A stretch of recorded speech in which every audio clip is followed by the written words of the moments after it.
is going on, YouTube universe? Welcome to the Hip and Shoulder, where today it is that time of the week we are diving into another edition of the round recap, where we sit down and unpack the previous round of AFL action. And round 17, finally, lo and behold, Jesus Christ, thank you so much. We broke away from the bye rounds and we got 9 games of football, back to a full fixture. Even though this fixturing was a little bit lopsided because it did end up seeing the top 9 teams in the competition taking on the bottom 9 teams in the competition, and of those 9 games, only 1 game ended up going the way of a team that was in the bottom 9. So it was almost a dead rubber week. It was a week where expectation lived up to its fullest. It was almost the perfect round for all the teams still vying for a final spot.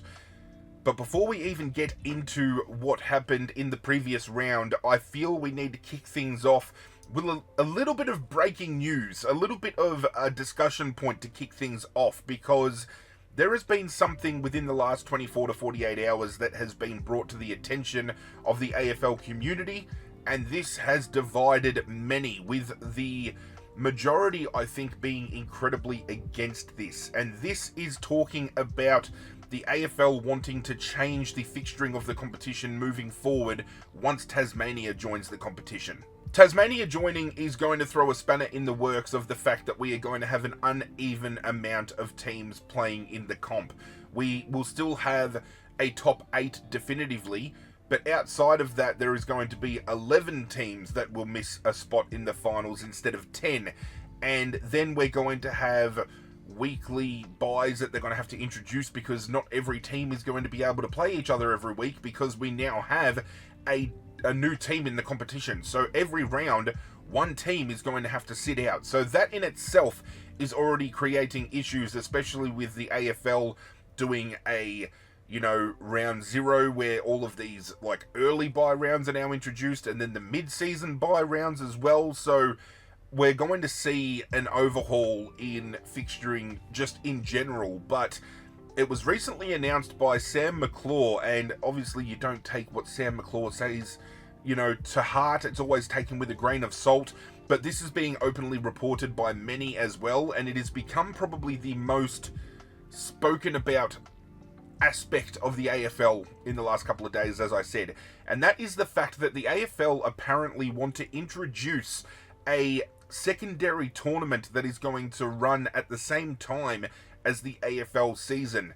And from what I've read, all club officials are on board with this. Now, whether or not we can, as I said, sit here and accept that this is fact is completely beyond the realm of possibility, I feel, because we haven't heard anything from other clubs. This is only being initially reported by 1, maybe 2 people in the business, and credibility kind of goes on the wayside a little bit with people like Sam McClure, because they ground themselves in what they think is true, and it never turns out to be. But essentially what the AFL are suggesting here is doing something similar to the NBA Cup, where we have teams face off, it narrows down to a smaller bracket, and then within a finals structure within that tournament, players are given X amount of money bonuses for making those games, and they're wanting to do this in a way that there could be up to $5 million in prize money to incentivize.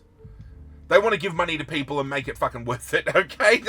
Don't come at me for the English, but they want to give incentive to players. So a $5 million prize pool, and they're now floating potentially an idea that the winner of this tournament could lock in a final spot. But how do you play this? How does this tournament run out? It's been suggested that they could break up blocks within the actual AFL season. So some weeks we're watching the proper AFL Premiership season, and then some weeks we're watching this secondary tournament. Do they scrap the mid-season bye and just do 4 to 5 weeks of dedicated this tournament here, and the winner, as well as the players getting given money and the club getting money, playing for something? And they use the example of there's about 17 or 18 games on the run home that are dead rubber games because they're bottom barrel, like Richmond versus X, Essendon versus X, Melbourne versus X, and they're talking about the possibility of this tournament being something that keeps teams interested, especially the teams that are out of the realm of playing finals. And the way they were trying to talk it up on Footy Classified was, you know, what if a team like North Melbourne plays really well over those 4 weeks, wins the tournament, and they lock themselves in for a final spot? It gets, you know, the fans really excited.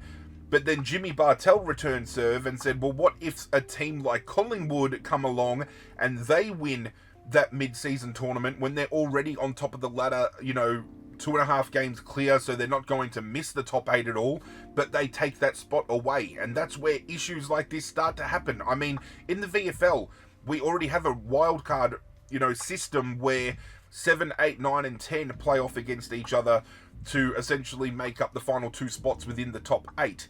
If they want to introduce something like that at AFL level, I would probably be more open to that than a whole dedicated tournament. If they want to do a tournament and they want to pay players out, why not bring back a pre-season tournament similar to what we've seen with like the Wizard Cup and things, you know, of a bygone era, where players actually were excited about pre-season because they played for something. They had the opportunity to not only bring a little bit of silverware back to the club, but they could win money for the club as well. So I know fans aren't really going to be sitting in seats invested in their club playing for something purely to win money. So things like, you know, premiership points or locking in a final spot within a tournament like this could be handy.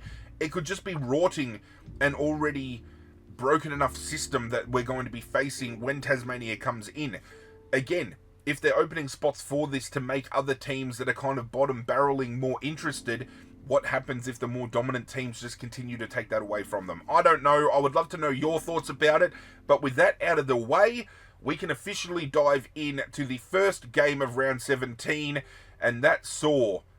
Who did that see? Pretty sure that saw North Melbourne taking on the Western Bulldogs at Marvel Stadium. This game was in marquee lights for the Bulldogs because it was Tom Liberatore's 250th game. The son of a Bulldogs legend and a man who I feel has had a very criminally underrated, not just season, but career. I feel he flies under the radar incredibly severely. There are many times where he should have been an All-Australian where he hasn't been. I feel there are many games where he's, been deserving of Brownlow votes and he's been overlooked. But this was a night all about Tom Liberatore, and I feel he led the charge for the Bulldogs throughout this game.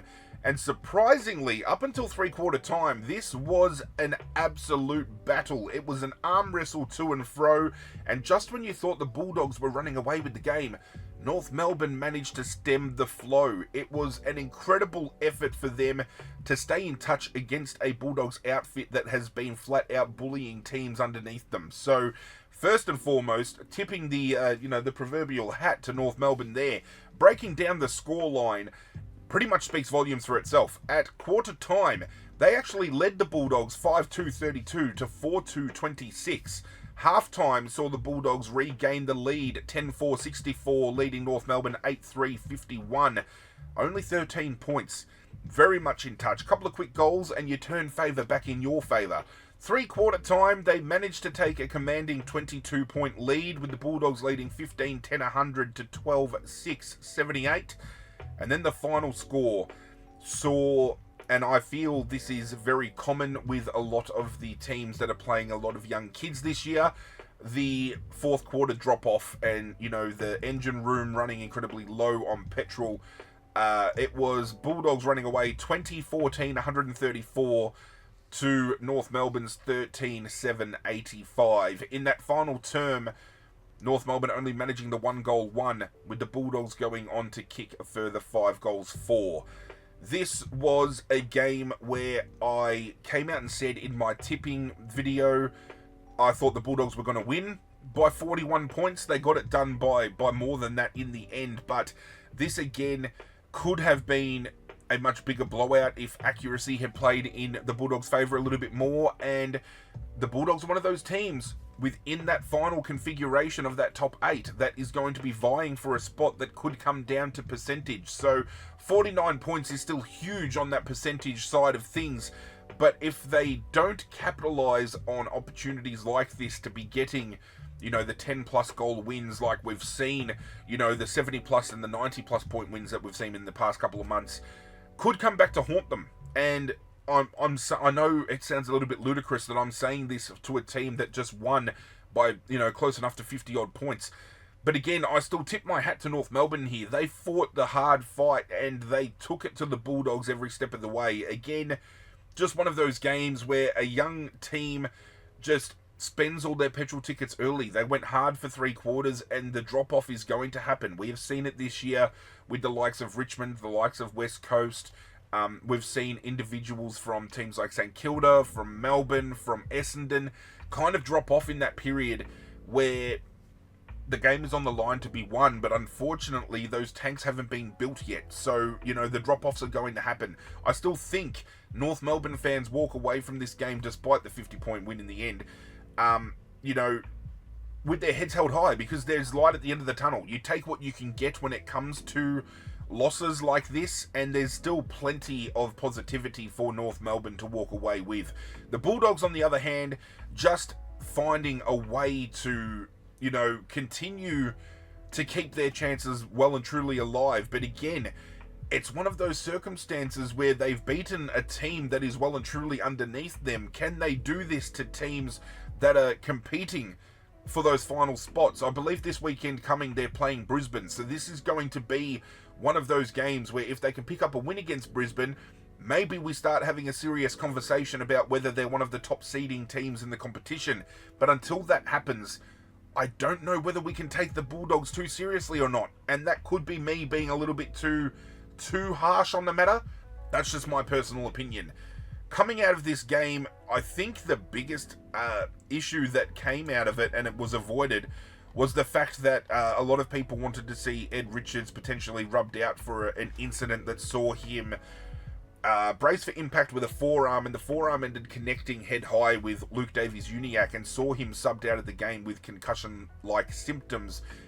Ed Richards escaped suspension or even being cited by the MRO for that, which is rather huge given the fact that Davies-Uniacke is one of, if not North Melbourne's best player, and they lost him for the duration of the game because of that act. So very lucky, I think. Dodged a bullet and then dodged a further bullet later in the game when he went down with an injury that potentially would have seen him taken out of the game, but he managed to bounce back. So maybe on injury watch for Ed Richards to see whether or not that injury he picked up is something that is going to be transitioned into weeks moving forward. And again, it brings up that conversation point about the Bulldogs and their best, because commentators started going in on the fact that Ed Richards has been the Bulldogs' best player this year, and while he has definitely had a breakout year, he has been one of their best, I still feel Tom Liberatore has been the Bulldogs' best player this year. If there's any Bulldogs supporters watching this video, I would love to know your thoughts in the comments down below. There was an injury to Cherry as well late in the game. They have come out and said that he's avoided any issue that could see him miss this coming game, which is going to be very interesting because I think they play Melbourne, and this is very winnable for them, because if they are playing Melbourne, this is the scalp they picked up earlier in the year, so there's going to be utmost confidence that they can win this game. Unfortunately, given the fact that Davies-Uniacke was subbed out with concussion-like symptoms, he will miss this hit out, so that's going to be a big blow for North, and that's why a lot of people were calling for Ed Richards to get a week, because effectively Luke Davies-Uniacke not only can't play out the rest of this game, but he misses the next because of Ed Richards' actions. So it's coming to a point now where, do we start suspending players for at least a minimum of a week if they make contact and it ends up rubbing a player out due to concussion? I mean, we can look at the incident, and while there was no malice in the hit, he does put the forearm up, he does hit, Davies-Uniacke head high, and it does result in concussion. So I don't know, you tell me. With that being said, not much really else to talk about this game, apart from the fact that, as I said, the drop-off happened from North. Bulldogs managed to get the job done. So we can now quite definitively turn our attention to my votes for this game for the MVP award for the 2025 season. If this is the first video you were catching on my channel, this is something that, built on premise, is quite easy to understand. My voting system for this is to attribute who I think is the best player of each and every game, and at the end of the season, we will definitively, I am stumbling words so bad today. We will definitively know at the end of the year who I deemed the best player in the AFL for that particular season. My voting structure, same as the Brownlow. 3 votes to I thought was best on ground, then 2 votes, and then 1 vote. And then we work through each game. And as I said, end of the season, we get a winner. I don't do this for clout. I don't do this for attention. I'm not doing this expecting any of these players to ever sit down and, you know, hang their head on the fact that, oh, I won the Hip and Shoulders MVP award. Never going to happen. This just is something that allows myself to share passion with you guys at home and gives conversation point in the comments down below as well. You can either agree or disagree with the votes I give out. And if you do, if you don't, we can talk about it. But this particular game, hard to not give the 3-2-1 all to the doggies given the disparity in the score here. And that's not going to be the case for every game this round, because there have been some players that worked their way into higher votes in particular games due to their input directly. But the 1 vote for this game, giving it to Aaron Naughton. I have been very bullish on Aaron Naughton. I still feel he is a very overhyped player, especially given the money he is on and the contract he has for this club. But this was a game where he stood tall and delivered. Unfortunately, it's his consistency that bothers me, and I think bothers a lot of people that watch the game, because he comes out here, he kicks 5 goals in this particular game. He might not kick a goal for the next 2 or 3 weeks. That's just the roller coaster, the seesaw that we get with Aaron Naughton. But he had 14 disposals, 11 kicks and 3 handballs, took 9 marks, 1 tackle, 278 metres gained, 5 goals, and had the 10 score involvements. So he was rather pivotal, especially in a game where Sam Darcy was kept incredibly quiet. The 2 vote I gave to Marcus Bontempelli. He is just really getting into the groove, and there are some weeks where he doesn't really, you know, get to his best, and I think maybe he could be dealing with injury issues coming, you know, into the season a little bit later. Didn't have that match fitness that we're used to seeing, but this was just a classic winding back the clock, putting his best foot forward and showing why he is definitively one of the best leaders in the competition. He had 25 disposals, 13 kicks and 12 handballs, 5 marks, 10 tackles, 311 metres gained, 2 goals, and the 11 score involvements. And best on ground for me, 250 games, led the charge from the first siren to the final siren. That was Tom Liberatore. He had 27 disposals, 16 kicks and 11 handballs, 5 marks, 10 tackles, 6 clearances, 498 metres gained, 2 goals, and 11 score involvements. When the doggies are firing, Tom Liberatore is always in the mix. You might have a Marcus Bontempelli not in the mix and an Ed Richards stands up. You might have a Bailey Dale pop off. You might have, you know, some of those other players kind of pop up here and there. But definitively, this season, I think definitive is my word of the day today. Definitively, I still feel Tom Liberatore has been the Bulldogs' best, and he definitely was on Thursday night. Speaking of fixturing debacles, for whatever reason, we had 2 games of football on Friday night, and I hate that. Friday night footy should be dedicated to 1 game, 2 teams, head-to-head. It's a marquee spot. It's a blockbuster slot. I don't know why we were getting 2 games, especially when 1 game, even though they kind of coincided with timing and they kind of overlapped each other, 1 game was definitely more watchable than the other in terms of the teams that were playing, and the first of which, it was an old classic rivalry, Carlton taking on Collingwood, and just as we expected, Collingwood absolutely pantsed them. It's kind of funny, because when I did my tipping video last week heading into round 17, I said the Bulldogs, Collingwood and GWS all had a realm of possibility where they would win by 40 plus points, and we would see absolutely huge winning margins within the first 3 games of the round.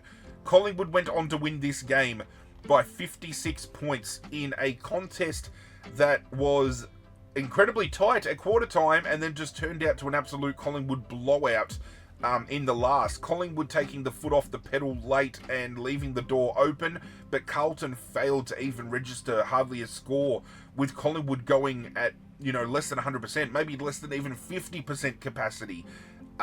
This has caused a lot of conversation. There have been videos surfacing online of Carlton fans getting stuck into Carlton.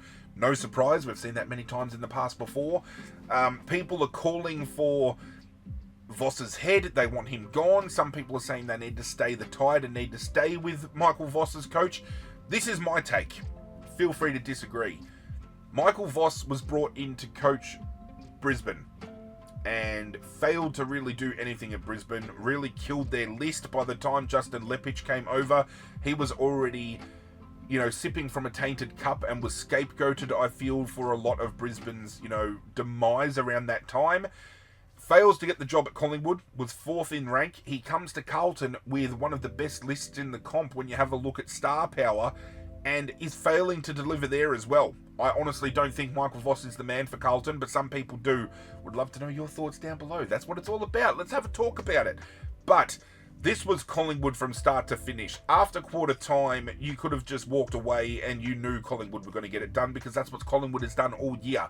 They led by the slimmest of margins at quarter time. It was Collingwood's 4-3-27 leading 3-3-21. One goal in it. I thought, here we go. We're actually going to get a good contest from Carlton this week. Halftime, 8-5-53 led 4-5-29. 4 goals the way of Collingwood, and that's when doubt started to creep in for Carlton, and I feel that's when momentum had truly shifted, and I knew this was going to be a second half where Collingwood came out and it was going to be an absolute whitewash. 3-quarter time, they led 16-9-105 to 6-9-45, and then taking their foot off the pedal, they only kicked 1 goal for the rest of the game, with Collingwood finishing 17-13-115, so they kicked 10 points in the final term. Carlton still only managed to kick 2 goals too, finishing 8-11-59. We've been talking over recent weeks of Carlton's inability to score. They kicked 4 goals in a half of football and then went on to kick 4 goals in the second half. This is... I don't know what's going on with Carlton. I honestly had them coming into the season as premiership favourites. I had them facing off against Geelong in the grand final. I had Carlton winning the grand final. I think many would have had Carlton at least bare minimum in top 4 conversations this year. Collingwood, on the flip side, many might have seen them playing finals, but wouldn't have expected them this late in the year to be 2.5 games clear on top of the ladder. So, 2 teams, different sides of the spectrum, delivering and overcoming expectation and falling short of expectation respectively. I don't know what's going on. Does this become a line in the sand moment for players like Tom De Koning? Does he end up leaving and going to St Kilda? Sam Walsh is now being thrown around as a potential move to Geelong.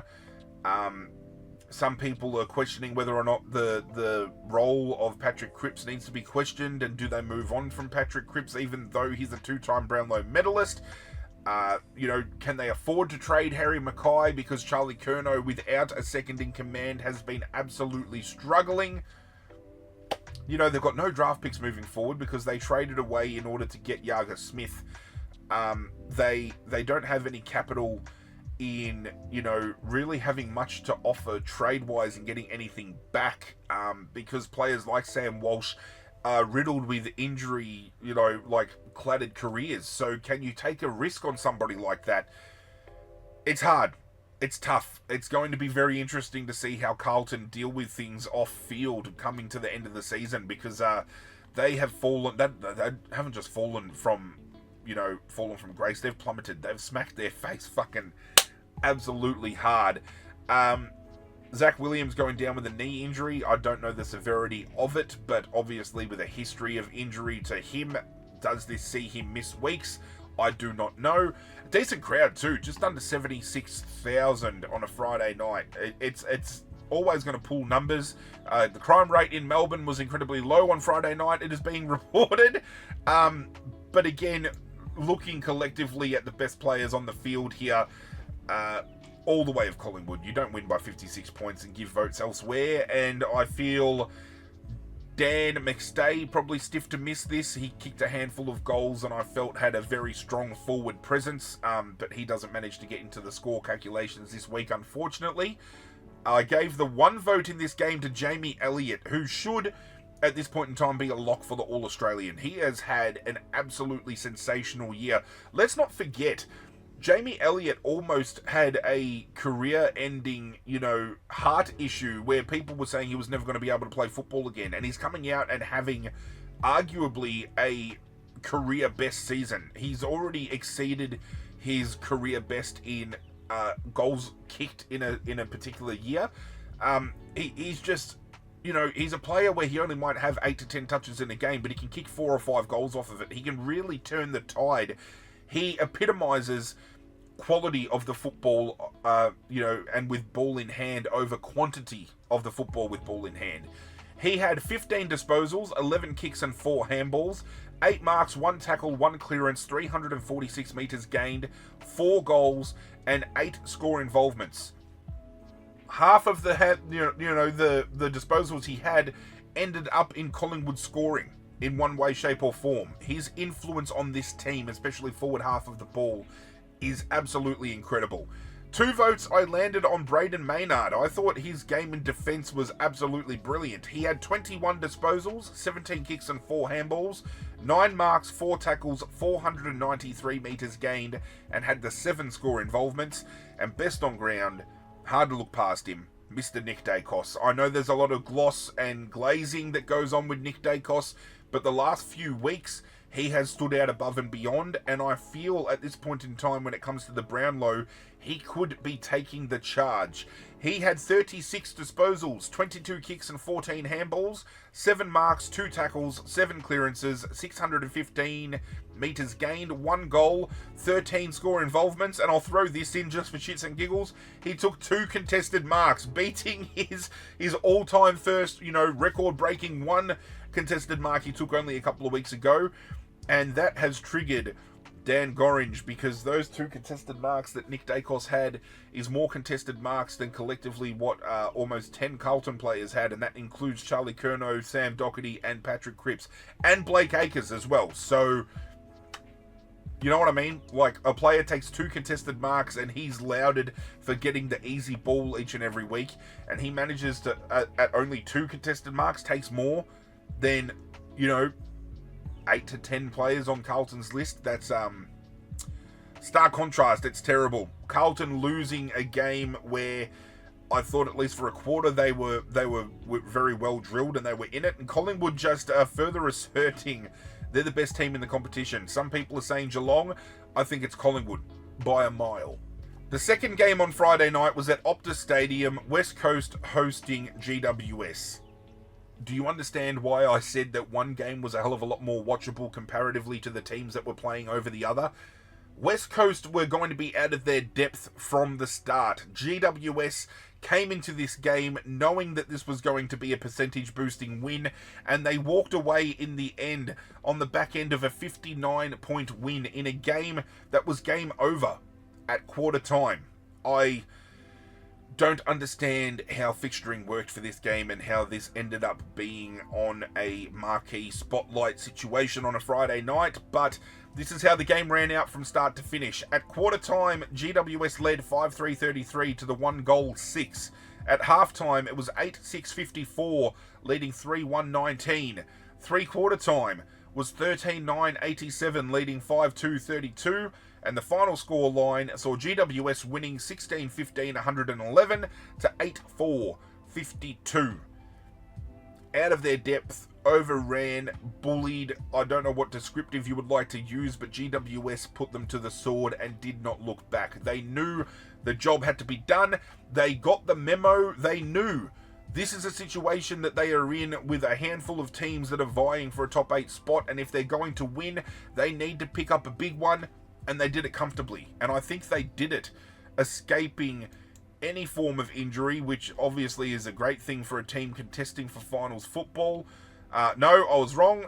Jack Buckley ended up hurting an ankle and was subbed out of the game during the course of the third quarter, which is actually huge for them because I thought Jack Buckley this year has been quite serviceable in the back line. But I think that ankle injury isn't too bad, and he is going to be available to play. Obviously, this game they had no Lockie Whitfield, which is a huge out in defence. So the fact that they still dominated with a player like Whitfield out, just a credit to the depth of GWS's list. The only thing really to talk about out of this game, if there was anything to talk about, was the fact that they were really readily, getting into Harley Reid, especially Toby Green. There was an instance where Toby Green puts up a fend, cops him high, knocks him to the ground, and then gets stuck into him and ends up giving away that free kick. They didn't shy away from it. There was plenty of times where Harley Reid and Tom Green were belting each other off the ball. I felt there was a little bit of over-exuberance when it came to the acting from Harley Reid and kind of flopping down. Not a good look, but this is still a young kid that... I don't know whether it's just the ego he has or the reputation he's built. Opposition teams feel the need to get stuck into him and humble him a little bit. And while that's probably deserved, because the ego does kind of go above the willingness to just play the game, once he hits his stride and he starts playing to the peak of his powers, he can be one of the best players in the comp. I don't think he's there yet. I think there is a little bit of... glazing when it comes to commentary teams talking about Harley Reid, because I feel he hasn't really lived up to the moniker yet. Definitely feel he will. There's a good chance he might be at Richmond next year if we offer up both our first round picks. I don't know whether that's going to happen. Ego aside, I would love to have him if that does happen. Richmond have a history of bringing bad boys in and reforming them. I mean, we had Dustin Martin, we've had Ben Cousins, so why not try to bring in another bad boy, right? Just Dustin Martin might give him some tips with how to use chopsticks. I don't know, but there was definitely a lot of back and forth off the ball, but GWS continued to bully them on the scoreboard, and that's the tail of the tape. West Coast were just out of their depth, never in this game, and GWS managed to secure a really big win. Nothing else to report out of that. No surprise, the 3-2-1 falls the way of GWS when it comes to the votes. The one vote I did give to Toby Green, he had 18 disposals, 15 kicks and 3 handballs, took 8 marks, had 2 tackles, 3 clearances, 348 metres gained, 3 goals and 10 score involvements. The 2 vote gave to a player that doesn't really get spoken about all too much, but I feel this was a really breakout game for him, and that was Xavier O'Halloran. He had 27 disposals, 19 kicks and 8 handballs, 1 mark, 4 tackles, 6 clearances, 645 metres gained, 2 goals and 9 score involvements. And best on ground, no surprise, this man has been the dark horse of GWS's midfield coming into this year. Started off with a bang, saw himself out injured, but since he's come back in from injury, has just gotten back to his best. And that's Finn Callaghan. He had 37 disposals, 23 kicks and 14 handballs, 4 marks, 1 tackle, 6 clearances, 854 metres gained, 1 goal and 9 score involvements. When it comes to talking about the ladder after 17 rounds at the back end of this video, you will see just how critical wins like this go to setting up GWS's finals berth for the 2025 season. It's a little bit upsetting, I feel, for West Coast fans, because they felt coming into this game they could have been and should have been more competitive. But in the end, they just laid down and took an absolute pounding, and I know that's upset a lot of people. The first on Saturday saw Essendon hosting the Gold Coast at Marvel Stadium, and while the ongoing meme is that Richmond and Damien Hardwick didn't like playing at Marvel, Damien Hardwick has seemed to find a way to win at Marvel Stadium since transitioning over to the Gold Coast, so maybe it's just Richmond that hates playing at Marvel, who knows? But I thought, given the circumstances of Essendon's injury woes this season, Gold Coast would manage to get a win, and they comfortably did so in the end.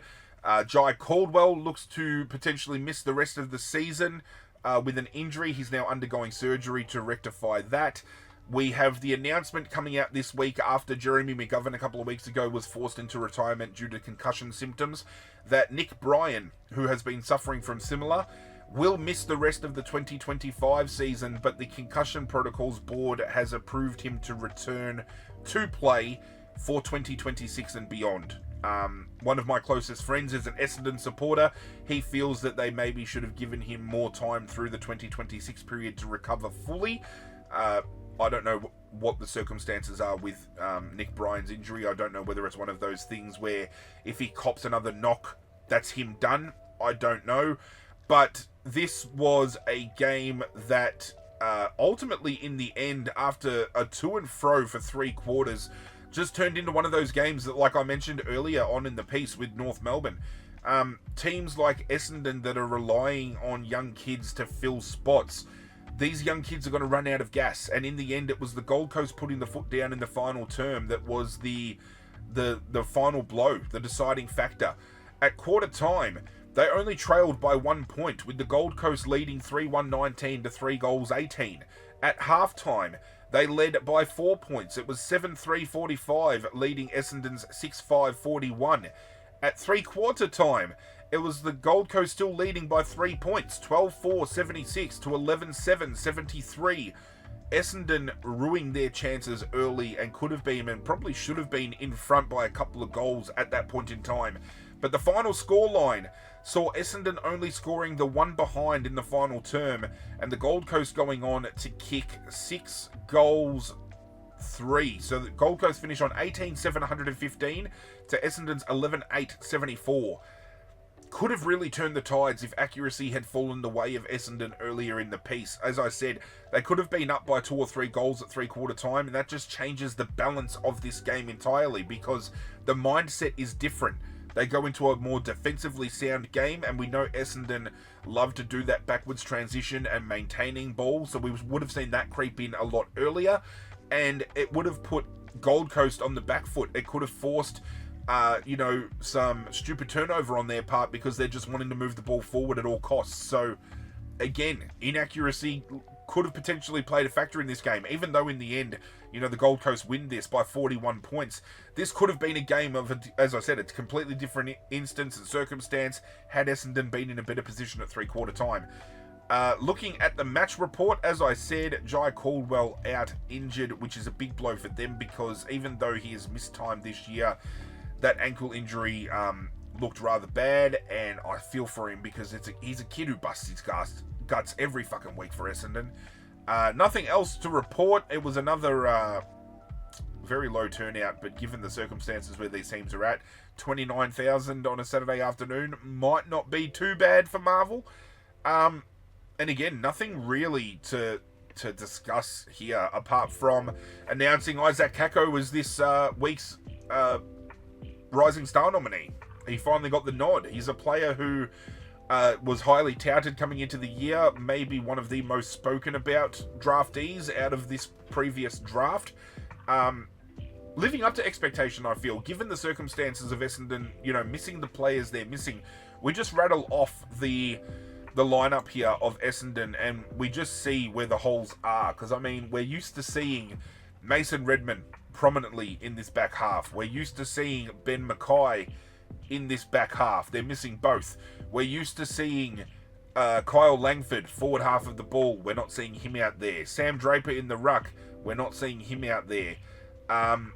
They've had to bring in young kids like Archer May. They've had to lean on Luamon Luai. They've had to rely on Durham going to another level this year. They've had to rely on Kako. They've had to rely on Zach Johnson, Nate Caddy, Lockie Blacketson. They've had to rely on Angus Clark. It's all these names wouldn't normally be in this team all at the same time this early on, I feel. But they've been forced into a position where they've had no choice but to throw caution to the wind and get games into these kids, because the injuries are just being, insurmountable for Essendon.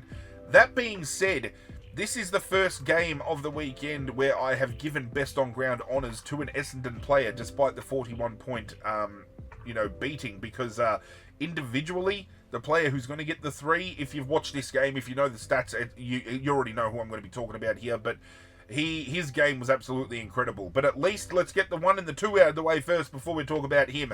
I gave the 1 vote to Joel Jeffrey, who I thought played a very coming-of-age game of football. He really stood out amongst the rest of the pack. He had 32 disposals, 19 kicks and 13 handballs, 10 marks, 3 tackles, 1 clearance, 740 metres gained, 1 goal, and 6 score involvements. Before I transition on to the next player, Matt Rowell only had, I think, 15 touches for the game, which is down on input given the fact that he was tagged, but he laid 17 tackles for the game. he just goes about it. Like, if you keep him down for disposals, he just lays tackles. He just finds a way to stay involved. And he played a great game. He didn't get votes this week, but I just wanted to highlight that, you know, not many players each week are going to go laying monster amounts of tackles like that and not get spoken about, because I have an affinity for talking about midfielders that have a very defensively sound game. So Matt Rowell doesn't get votes, but I just wanted to give a special mention before we pushed on.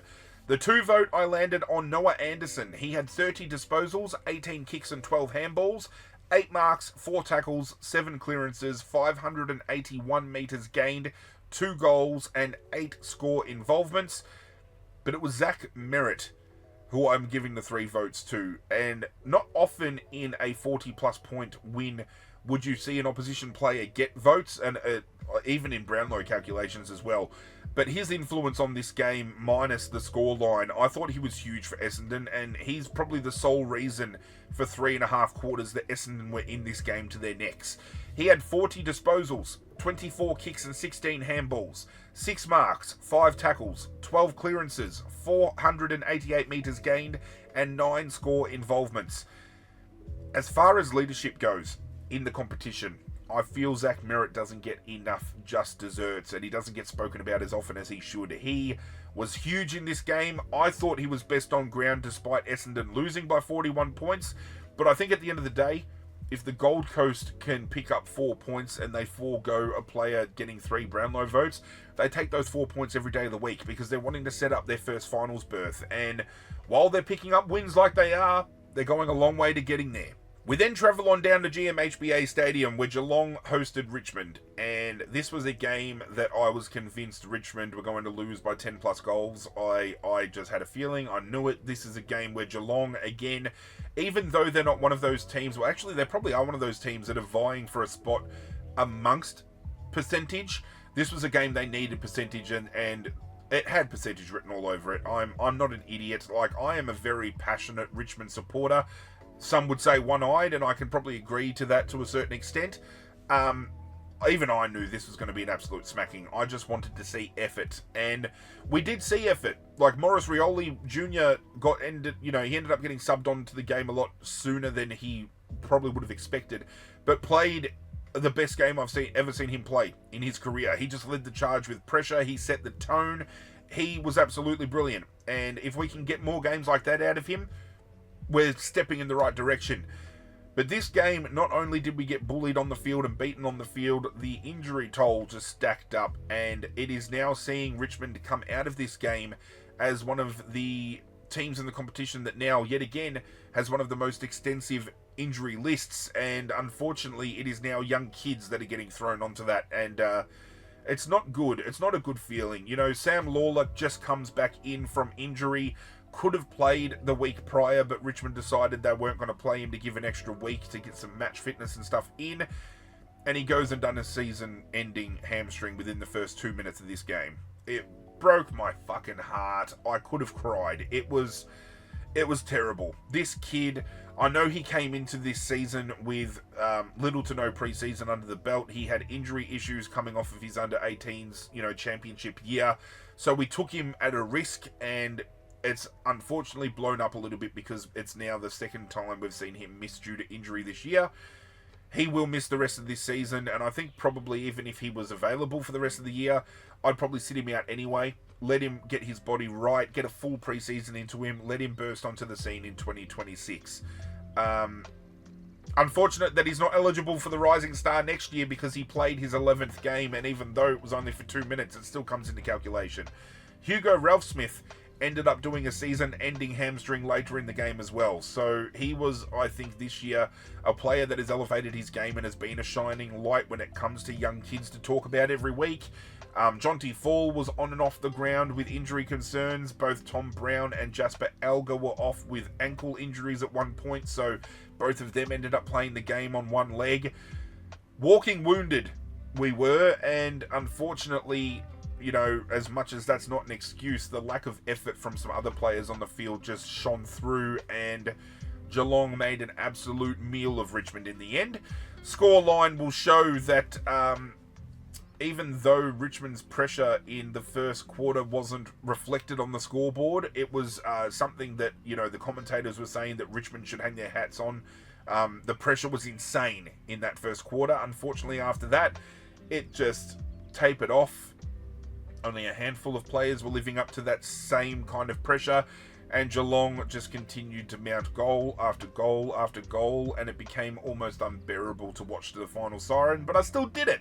At quarter time, Geelong led 3-3-21 to 1-2-8. Half time, they ballooned out to 11-9-75, leading 2-4-16. At three-quarter time, it was 15-13, 103 leading 4-6-30, and the final score line was 18-16, 124, leading 7-10, 52. As I said, the injury toll really mounted for Richmond in the end. We are going to see a handful of players miss. They only have Lawler and Ralph Smith named here. Bailey Smith was a late out, replaced by Jack Bowes.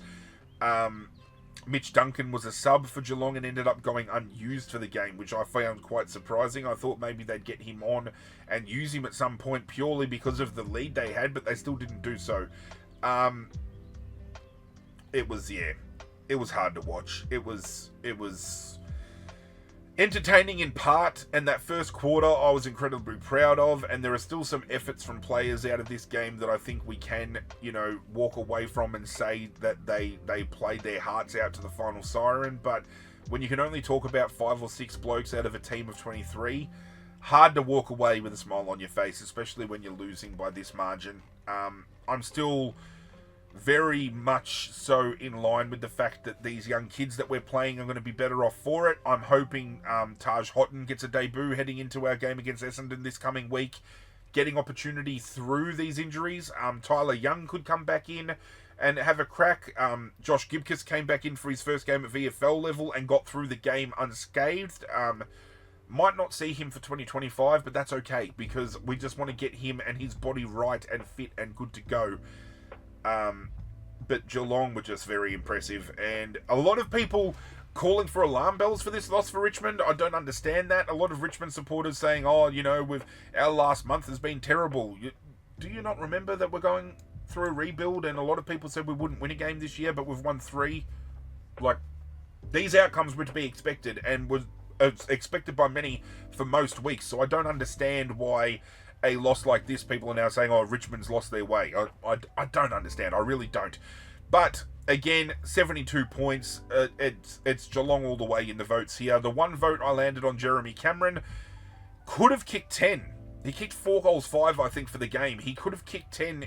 He had some opportunities where he passed them off and got other players involved, but I honestly thought a 7 to 8 goal game was in sights for him, so he fell short of that mark, but still well and truly enough of a good game to get into the vote structure this week.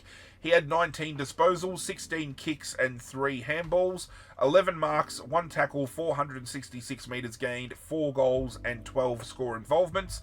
The 2 vote could be a sneaky chance for All-Australian this year.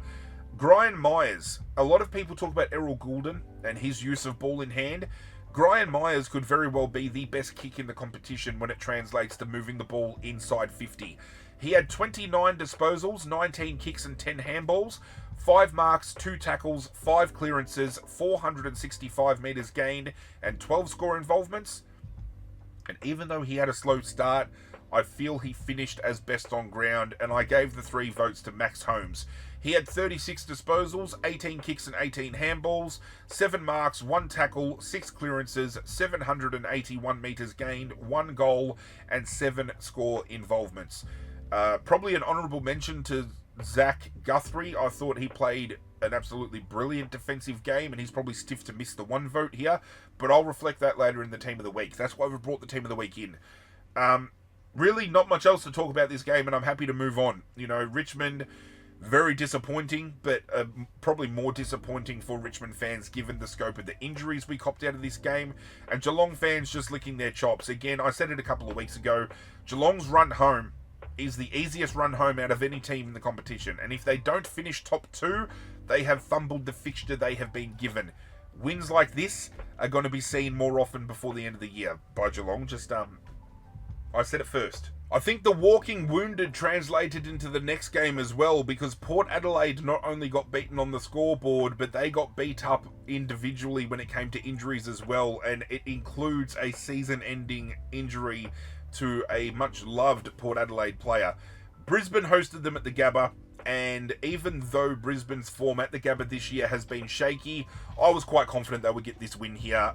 Port Adelaide's just one of those teams that has been a little bit too inconsistent to truly back in, and while some players for Port Adelaide, just statistically lived up to it and really took it to Brisbane, Brisbane just never looked like losing this game. Even though they took a very huge lead, I feel Port Adelaide at part really stemmed the flow and managed to kind of bring the game back, but it was never enough to truly think they were going to beat Brisbane, because even though Port Adelaide did take an early lead in the first, Brisbane just put the foot down and ran away with it. And, it was one of those situations where Brisbane would kick a couple, then Port Adelaide would stem it back one or two, but then Brisbane would kick two or three, and then Port would kick one or two.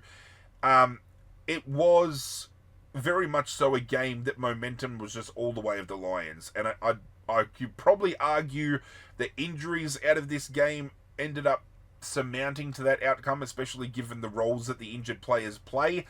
But over the course of the game, it was Brisbane that led at every single term. They led at quarter time 8-4-52 to 3-2-20.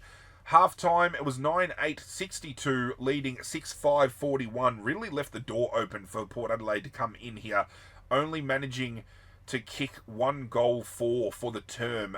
Started to really put some doubt in, I feel, because we've seen the inaccuracy of Brisbane come to haunt them in games this season. Three-quarter time, they ballooned out to 14-10-94, leading 10-6-66, and the final score line was 18-12-120, defeating 14-8-92. Those injuries, though, I feel, depending on the severity of some of them, are going to cost Port Adelaide ultimately in the long run. The season-ending injury was Pal Pepper doing an ACL. He will miss the rest of the year. Asava Radikalia did a hamstring, and he is very critical to Port Adelaide's defensive structure.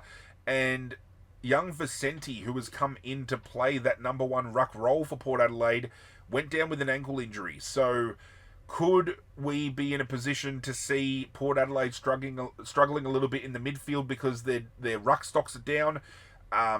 Could we see defensively a little bit of a breakdown because one of their key components is missing? Forward half of the ball, Sam Powell-Pepper adds a lot of grunt. So missing that grunt, is that going to have impact? I don't know. I will say, though, the combination of Georgiades and Jack Lukosius looked very good forward half for Port Adelaide. So there was a little bit of shining light out of this game. A talking point, I feel, was the non-suspension of... who was it? Was it Hugh Jackson, I think it was. A situation where Dane Zorko was on the ground. Hugh Jackson was getting back up, and you can see he throws a knee into the ribcage kind of gut of Zorko. Zorko maybe put a little bit of milk on it, but he points out clearly to the umpire that he's been hurt.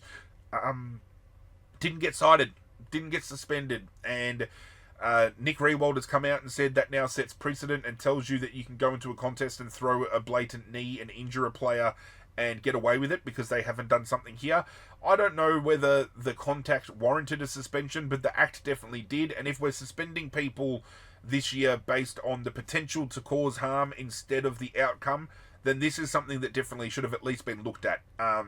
That's really the only talking point out of this game, minus the injuries that Port Adelaide sustained. Again, it was one of those games where a top 9 team was playing a bottom 9 team, and the outcome just fell the way that you thought it was going to go.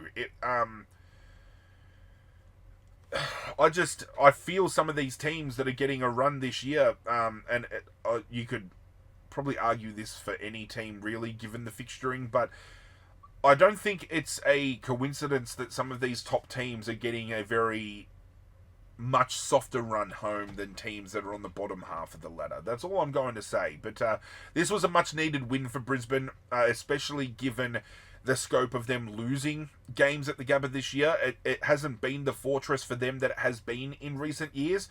So managing to pick up a win against Port Adelaide, even though Port Adelaide are one of those teams that have hit the wayside a little bit, they pick up 4 points. They continue to push for a top 4 spot.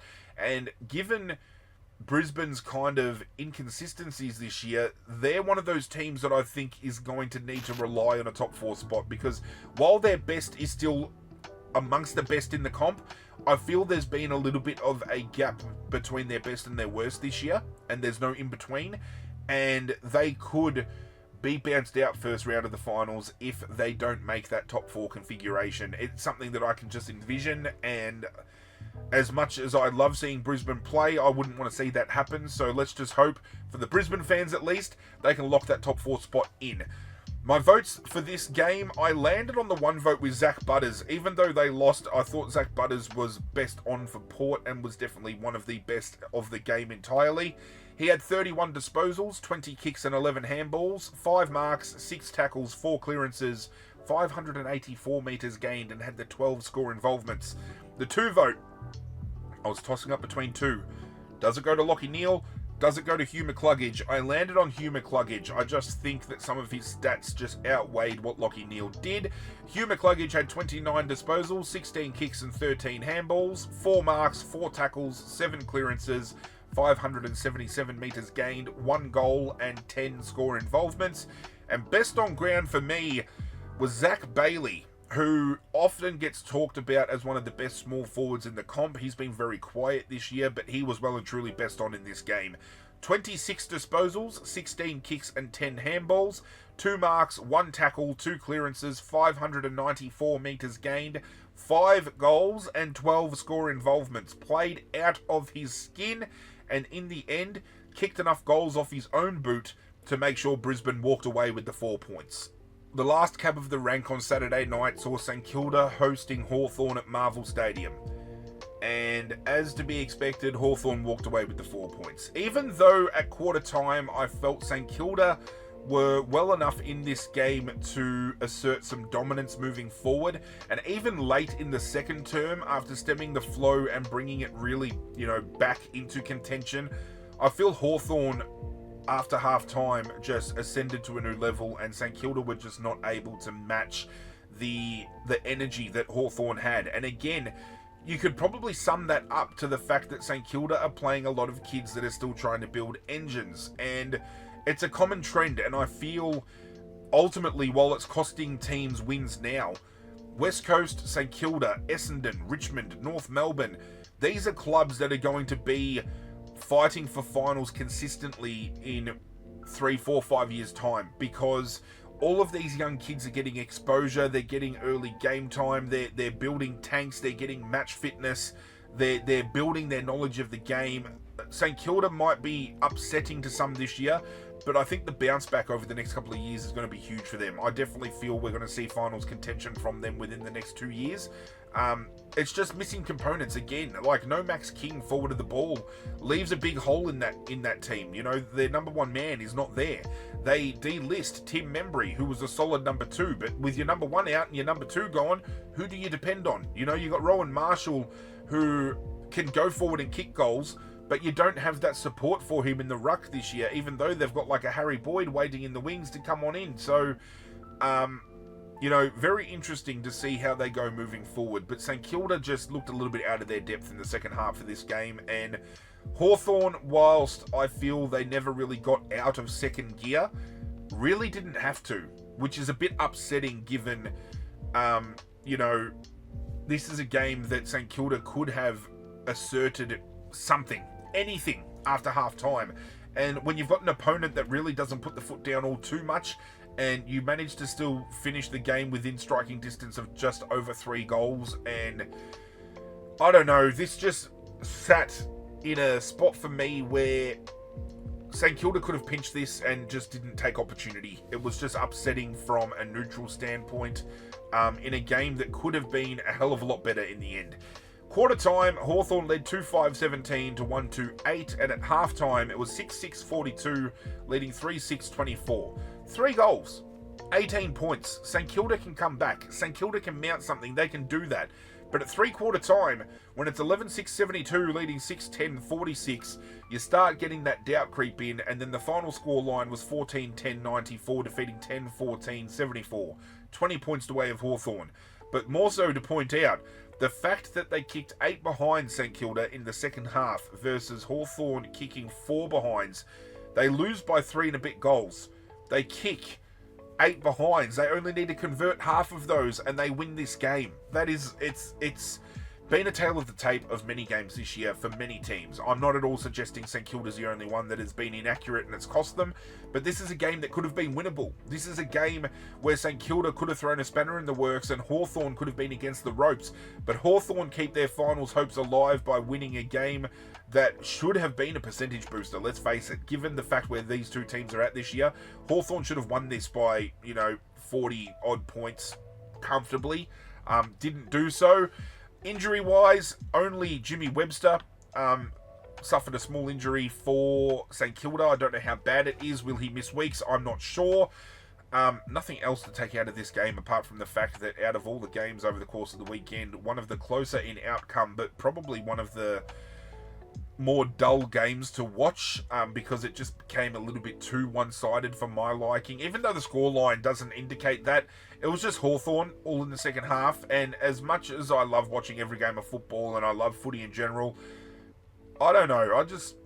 I'm not on board with this hawkball thing. I don't know whether it's the arrogance of some of the supporters. I don't know, but I expected more from St Kilda, and I probably didn't enjoy this game as much because I felt let down, ultimately. That being said, this is another game where the best on ground is actually going to go to a St Kilda player. But before we get there, let's discuss the 2 and the 1. The 1 vote I gave to Jai Newcomb, and I tossed and turned with this decision, but I feel his impact for Hawthorn in the centre was too hard to overlook. He had 22 disposals, 9 kicks and 13 handballs, 3 marks, 7 tackles, 7 clearances, 287 metres gained, 1 goal and the 5 score involvements. The 2 vote I gave to Lloyd Meek, young player coming up against an opponent like Rowan Marshall, who has been known to bully younger, opponents. He held his own and was arguably Hawthorn's best. He had 20 disposals, 7 kicks and 13 handballs, 4 marks, 6 tackles, 59 hitouts, 5 clearances, 176 metres gained, and 10 score involvements. But it was the man off of half-back. It was Nasiah Wanganeen-Malira who I gave the best on ground to. He had 43 disposals, 33 kicks and 10 handballs, 6 marks, 2 tackles, 4 clearances, 1,010 metres gained, and 11 score involvements. He shifted into the midfield for the last quarter, and out of the 43 disposals he had, he picked up 15 of those as an on-baller. That, to me, even though we know Ross the Boss loves his defensive game and Nasiah Wanganeen-Malira is a weapon off of half-back, he could be an absolute X-factor for St Kilda if used as an inside mid. His ball use is great. Get it into his hands out of the clearance. You've got somebody who's going to hit a chest 9 times out of 10 moving forward half of the ball. I still feel there are some games where he has fallen short of the mark. I think there was a week or two ago, he had 10 clangers and 6 or 7 of those were direct scores for the opponent. Week prior, he had 10 or 11 clangers as well. So he gets a lot of the ball, sometimes not as effective with it, but when he's racking up numbers like this and he goes and shows, he gets thrown in the midfield against Hawthorn, who Hawthorn, okay, might not have the best midfield in the competition, but they've got a midfield that has bullied other midfields this year. So throw him in the mix, he gets 15 touches and, gets involved like he did. Definitely feel St Kilda need to explore Nasiah Wanganeen-Malira as an inside midfielder moving forward. I don't know. I know there are St Kilda fans watching, so hey, let me know how you feel. But at the end of the day, disappointing outcome for St Kilda. A disappointing game to watch ultimately, but Hawthorn fans will be happy because they picked up the 4 points. The first of 2 on Sunday saw Sydney hosting Fremantle at the SCG. And this was the first game and only game of the weekend where the bottom 9 team defeated the top 9 team. And this could be a loss that comes to haunt Fremantle when it comes to playing finals football this year. Because this was a very winnable game, and Fremantle, even though the arm wrestle was on early and they kind of wrestled a little bit of momentum back in the last, this was a game where Sydney, I felt, just had an answer. Every time Fremantle came back, Sydney had the response. This is a Sydney that is starting to build belief, and even though they're still a handful of games away from the other teams fighting for finals, mathematically, this win keeps them in contention, and we have seen Sydney get there mathematically before, so it's not out of the realm of possibility. At quarter time, Sydney led Fremantle 3-3-21 to 2-3-15. Half time, they led 8-5-53 to 5-6-36. Three-quarter time saw them lead 11-8-74 to 10-6-66, and even though they managed to stem the flow a little bit in the final term, it was, in the end, by 11 points, the closest margin over the course of the round, 14-10-94, defeating 12-11-83. There were some individual performances in this game that need to be spoken about, and one of the votes I gave this week reflects it, and I will speak about that why shortly. But this game did come at a cost that could cost Sydney their potential finals run if they can string things together and things fall their way. Because Tom Papley, who has only just come back from an extended period of time on the sidelines, did a hamstring that looked rather bad, and he was incredibly upset. He knew he did it straight away, so he will probably miss the rest of the year, maybe. And an injury that got picked up literally in the last 30 seconds of the game was to Joel Amati, who is now being reported as missing the rest of the year as well. So they've got no Joel Amati, Logan McDonald isn't in calculation, so now they do have to rely on a player like Jack Buller, who is only in his third game.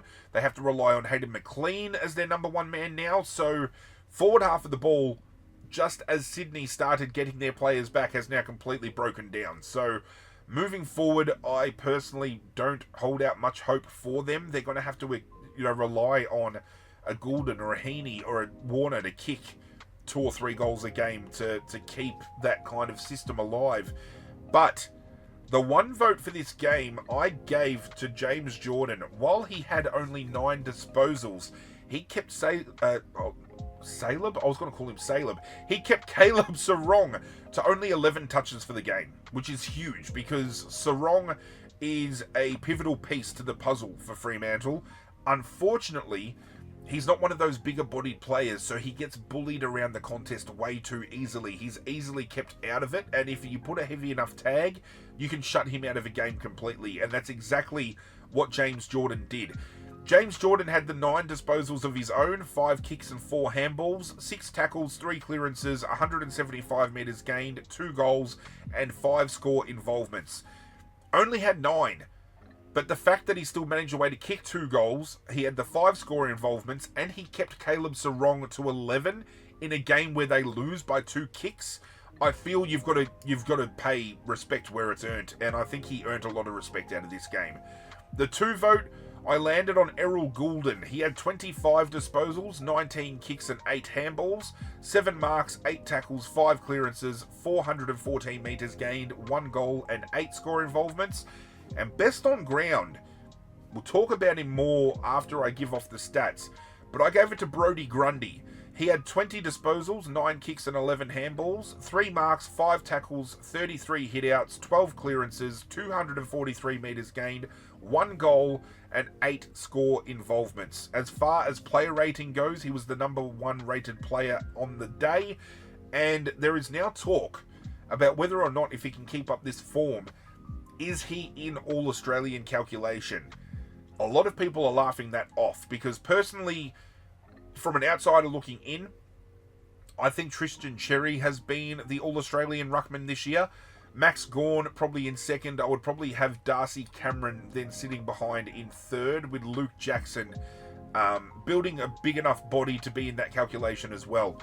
But Brodie Grundy's last month and a half to 2 months has been incredibly underrated, and when Sydney are winning, it is off of the back of this man absolutely popping off. So could he cause a big stir and be in All-Australian contention by the end of the year? I don't know.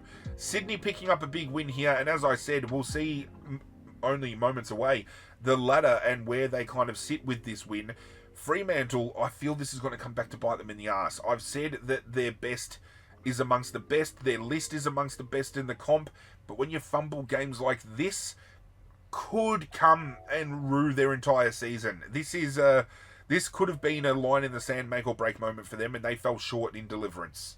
The final game of the round was at Adelaide Oval, the Crows hosting Melbourne. Now, this was a game that at one point during the second term, I thought Melbourne was going to absolutely roll Adelaide, and we were up for an absolute upset. But was one of those games where Melbourne got a little bit ahead of steam, and then Adelaide thought, you know what, it's time to stop fucking around, put the foot down, and Melbourne were just left in the dust for the entire game following that situation. This was a game that could have spelt doom in a lot of ways for Adelaide, because fumbling this game again, they're one of those teams within that top 8 configuration that are fighting for a spot due to percentage, and they suffered an injury blow to young Josh Rochelle, who went down with what looked like an incredibly bad ACL injury. He has avoided injuring the ACL, so it is not going to be season ending. They haven't reported yet at the point of recording this video how severe the injury truly is, but it's a big difference in missing only a handful of weeks to missing the rest of the year, especially with a live wire forward like Rochelle, who, if he's not kicking goals, he's involving teammates. Probably a big sigh of relief for not just Adelaide supporters, but everybody in the coaching staff and at that club as well. But this game, as I said, Melbourne fought incredibly hard up until about halfway through the second term, and that was just Adelaide all the way home. At quarter time, Adelaide led 2-3-15 to 1-6-12. Again, not Melbourne, that has surprised us in way of inaccuracy this year. They have just rued their chances and absolutely kicked themselves out of games early. This is a game that they should have been in front by probably 2 or 3 goals at quarter time, and in the end they lose by a handful of goals because they were unable to convert early, and it's been the tail of the tape for them all year this year. Half time, it was Melbourne leading 6-7-43 to Adelaide's 5-8-38. That's attributed to the run that Melbourne had that looked like they were going to blow Adelaide out of the water, but Adelaide managed to stem the flow back up until that point. After that, it was all the way of Adelaide. 10-11-71 leading Melbourne's 8-8-56, and the final score line 13-12-90 leading 11-11-77. I'm curious to see here with player stats whether or not Jake Melksham absolutely peppered them again, because he's been a constant deliverer when it comes to peppering shots in front of goal. Christian Petrarca kicked 3 behinds for the game. Keziah Pickett kicked 2. Fritsch kicked 2. Melksham kicked 4 goals, 1, so he actually had a pretty solid outing. Petrarca kicking 3, again, in a game where you lose by 13. Keziah Pickett kicking 2, Fritsch kicking 2. They'll be kicking themselves, because this was incredibly winnable for them, especially, as I said, halfway through the second term, it looked like they were going to put the foot down and win it by 4, 5, 6 goals. It looked that way. But Adelaide picking up a scalp that they much needed, and again, I don't know whether or not inaccuracy here costing Melbourne the game. I don't know whether we can say that Adelaide played their best, because they could have and should have lost this game. So can we definitively have Adelaide in conversation of being within that premiership frame when a team like Melbourne, who has been so out of their depth this year, pushes them and probably loses this game because of inaccuracy? Again, also controversy involving Adelaide with a goal, and a lot of Melbourne supporters are probably saying that this goal doesn't get paid, they might go on to win this game. Ben Keys kicked a goal that very well might be within conversation as being one of the best of the round, in the way that he was kind of tackled and flipped over and kicked it midair, and Stephen May and a couple of players kind of swatted at it, and it managed to go past all of them. And then a score review reveals that Judd McVie got a finger to it, and they still paid it a goal, and the AFL have come out after the fact and said it shouldn't have been. Don't you just love that we still have a system within our sport where the AFL are happy to come out after the fact and say, oh yeah, they fucked up, but the outcome doesn't change. The damage is already done. Had Adelaide only won this game by 5 points, and that win gets them into finals, versus the fact that we've seen them lose finals and a finals pot because of a goal that was retracted, Yeah, I don't know where I sit. I still feel our system is outdated and needs a huge overhaul. And I know that they're looking at things like installing things into the ball so it automatically reads if it's gone through for a goal or not. I don't know whether that's going to be good enough, but we're still having problems with score reviews and stuff. And, you know, the game's already over umpired, but they're not getting it right. It fucking just shits me. It really does. But Melbourne are going to be filthy on this because, again, I really feel Melbourne should have won this game. They just let the momentum slip out of their hands and Adelaide just ran away with it and Melbourne just couldn't kick a winning score, and I don't know. It's happened a couple of times this year. We've seen Brisbane lose to Adelaide because of inaccuracy. So at the end of the day, is Adelaide actually a decent enough team to win finals this year? Or have they been lucky because they've faced some teams that have kicked themselves out of it? I don't know. At the end of the day, though, gave the 3-2-1. It landed almost all the way of Adelaide. I just couldn't look past the individual effort of Jack Viney in this game, and I gave him 1 vote. He had 30 disposals. Oh, I apologise. I must be a little bit upset because it's making me yawn. 30 disposals, 11 kicks, 19 handballs, 4 marks, 9 tackles, 4 clearances, 373 metres gained, and the 5 score involvements. The 2 vote I gave to Ben Keys. I just feel this guy's impact and being able to bring teammates into the game is second to none. He is absolutely underrated when it comes to players that have helped elevate Adelaide to a new level this year. He had 24 disposals, 14 kicks and 10 handballs, 2 marks, 1 tackle, 1 clearance, 397 metres gained, 2 goals, and 11 score involvements. The best on ground I gave to Isaac Rankin. Again, he is a player that doesn't need much of it in order to get quality from his quantity.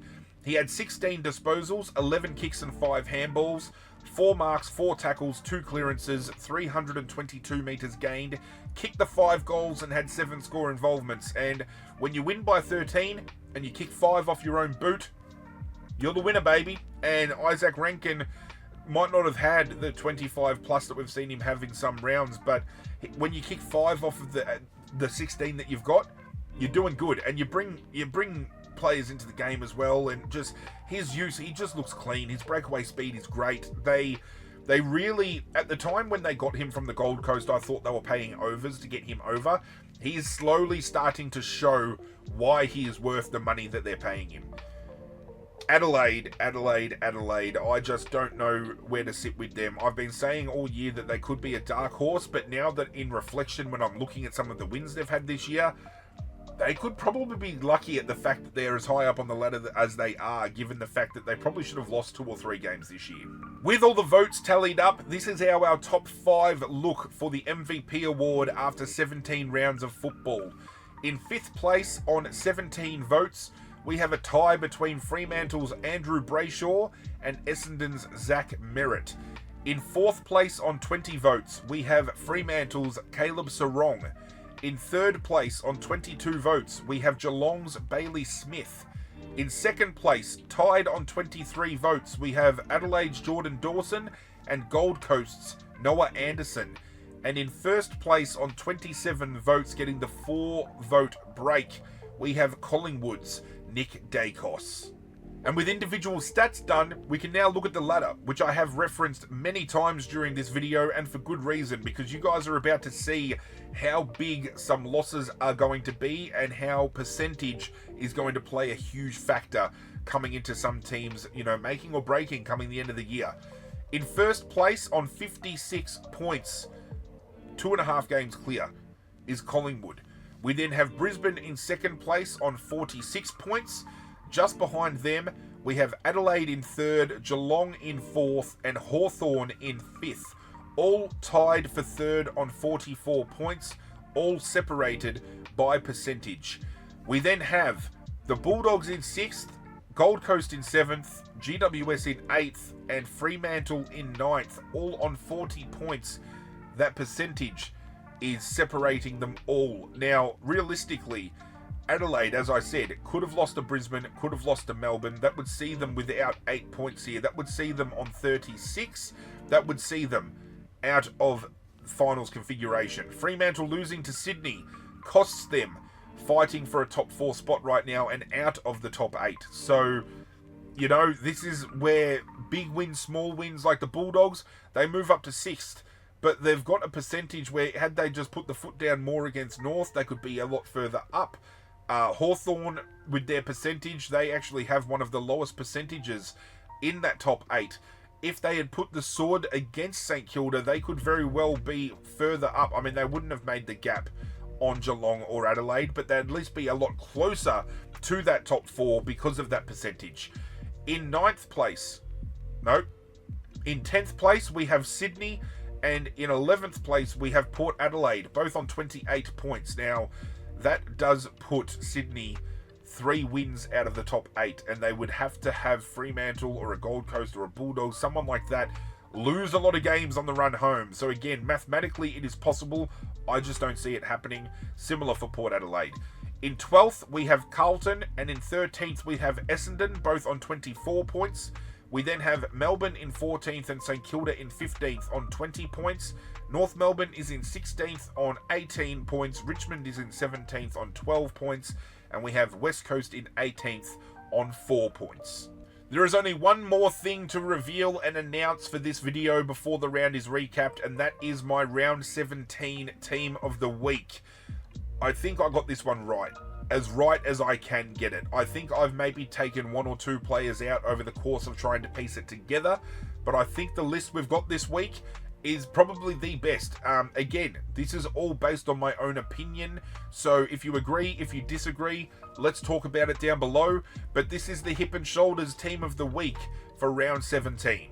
In the back half, we have Stephen May and Braden Maynard in the back pockets, and Zach Guthrie at full back, with Max Holmes and Nasiah Wanganeen Malira on the half-back flanks, and Josh Battle at centre half-back.